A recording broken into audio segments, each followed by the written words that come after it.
Ayan po. Maliwanag na. Clear na? Clear na, Ma'am Shell. Clear na. Yan. Kala ko dun sa ano. Kala ko sa akin. Ayan. So, good afternoon po. My name is Shell. Ah, i-intro ko po sa inyo si Odo. Kasi alam ko po na mas, lalo na yung mga, ano natin, yung mga multiple clients, kailangan niyo po ito. Sobrang pinadali nito yung buhay ko.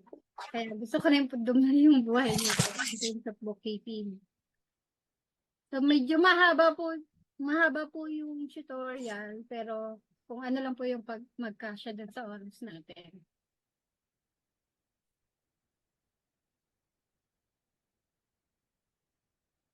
Ayan. May familiar po sa inyo to. O ngayon nyo lang po narinig. Ay, nakamit pala lahat. Sa inyo lang po. Sa akin na yan. So, what is Odo? TRP accounting. Actually, ito, may bayad talaga siya. Pero, Ma'am Shell, wait lang po. Mayroon tayong, nagfi-feedback. Pa-mute po muna na ng lahat. Hindi po natin maintindihan si Ma'am Shell.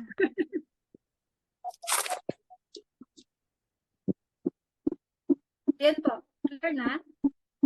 Yan po. Meron pa. Meron pa.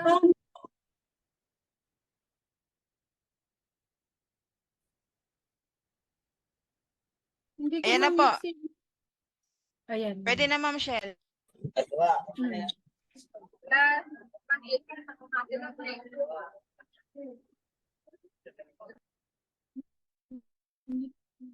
Nakamit ko muna po lahat. Kasi hindi tayo.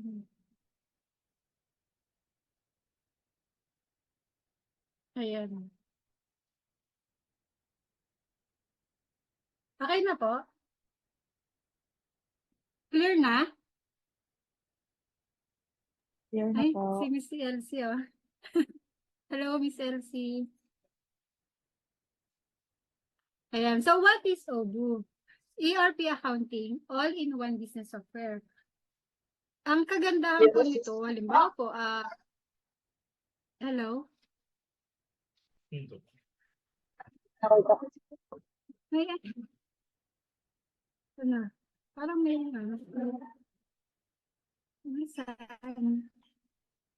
parang may maingay.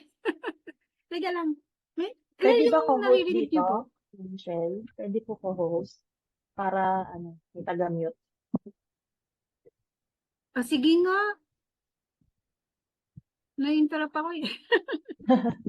A-assign niyo po. I-assign niyo po Ayan yung na. co-host. Tapos pag po mag-ask ng question sa chat na lang po, ganun po ba gagawin natin? Dito, Ma'am Michelle, sa participants, kung may lalabas na pag kinlik yung pangalan, kung may lalabas na assignment po. Opo. Sige po. So, what is Odoo? Yan. Ang kagandahan po kasi sa Odoo, naka-ano na siya, marami na po siyang mga app. Ang accounting lang talaga yung nilibre nila. So, kung mag-avail po kayo ng 2 or more apps nila, yun, may bayad na siya. Pero, yun nga, kagandahan na free for life daw yung accounting nila. Ayan. So, kaya ako po tinanong kanina kung sino po yung mga BSA tsaka po yung non-BSA dahil po dito. So, kung halimbawa po, magmamanual pa rin tayo. Ito yung dadaanan natin. Step 1, step 2, sobrang, alam mo yun, ang haba, bago tayo maka-generate ng isang report, bago tayo makatapos ng isang period, ang haba ng dadaanan natin steps. Pero with Odoo, step 1 and step 2 na lang tayo. Yan yung good news dyan sa Odoo eh.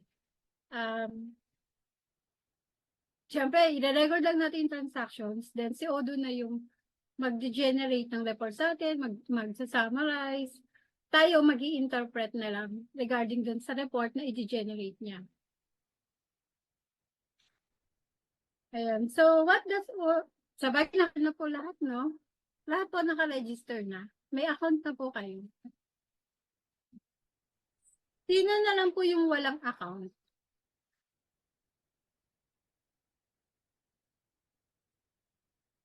Okay, sige. Ayan. So, mamaya po, i-walkthrough ko yun sa, ayan. So, lahat may mga accounts na.